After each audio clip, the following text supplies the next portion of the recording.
Buddha wisdom is a broad as the ocean, and his spirit is full of great compassion. The spirit of a Buddha is that of great loving kindness and compassion. The great loving kindness of the spirit to save all people by any and all means.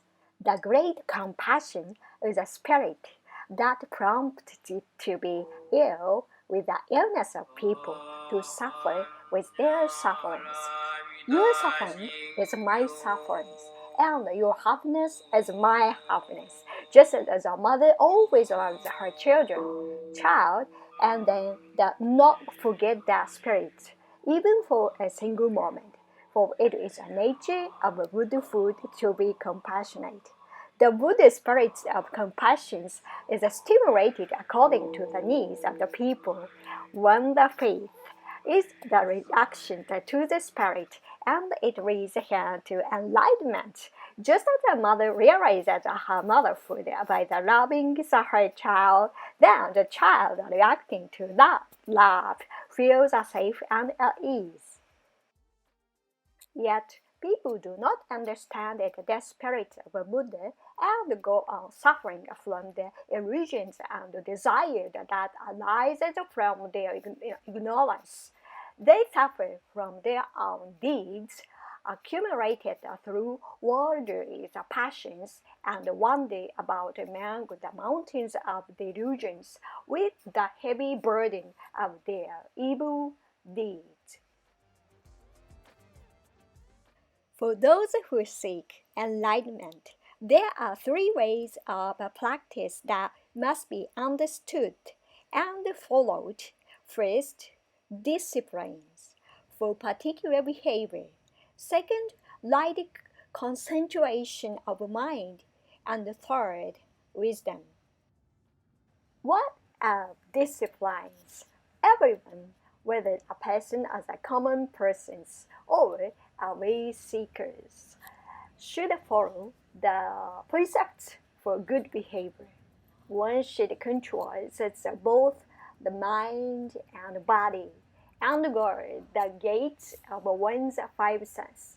One should be afraid of even trifling evil, and from moment to moment should endeavor to practice only one good deeds. What is meant by the concentration of mind? It means to quickly get away from greedy and evil desires as they arise and to hold the mind pure and tranquil. What is wisdom?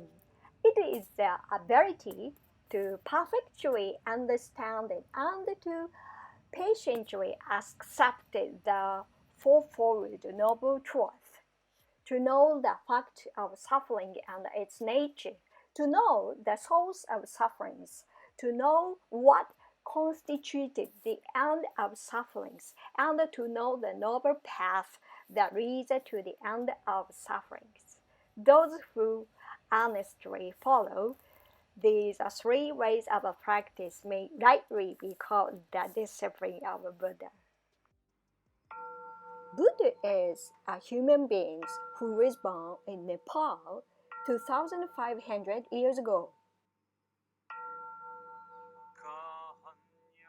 Over 2,500 years ago, Buddha realized the origin of the sufferings of this world and revealed the path to go beyond them.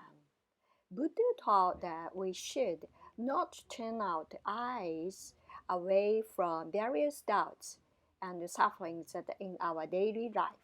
Rather, we should look correctly and transform them to wisdom to live at this moment and gain enlightenment.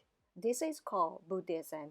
Buddhism has spread all over Japan since it came to Japan over 1,500 years ago. In Japan, it is said that there are about 75,000 temples. The most Japanese Buddhist temples are places where Buddhist monks practice and live. In addition, Buddhist statues and various images of worships are enshrined at the temples. Sayings of the Buddha, resonating with your present mind. Everything is changeable. Everything appears and disappears.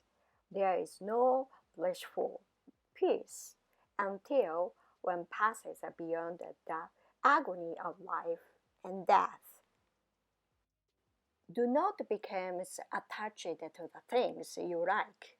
Do not maintain aversion to the things you dislike.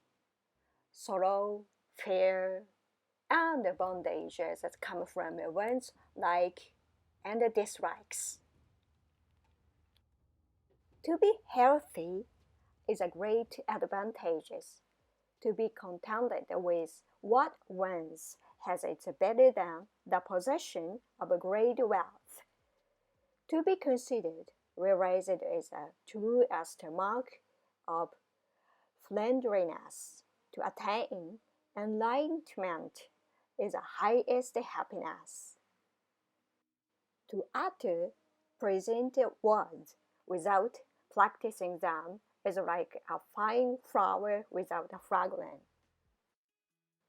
Is Buddha a god? Buddha is neither God, the Son of God, nor the messenger from God. Buddha originally means that he who was awakened and realized the truth. That is why he is called awakened ones. Buddha was a human like us. Is Buddhism a religion? If you define the term religion as something spiritual, Buddhism is not included in that category as meanings of religion. Buddhism can be rephrased as the Buddhist path or the Buddhism way of life. As such, Buddhism can be understood as the philosophy of life. The form of water behind the desires and worldly passions that the mind entertained, there abides clear and undefiled. The fundamental and true essence of mind, water, is round and round, receptacle and square ones. But water itself has no particular shape. People often forget this fact. People see this good and that bad. They like this and dislike that. And they discriminated the existence from non-existence. And then, being caught in these entangled domains and becomes attached to them, they suffer. If people would only give up their attachment to these imaginary and false discriminations and restore the purity of their original mind, then both their mind and their body would be free from defilement and sufferings. They would know the peacefulness and comes with it freedom.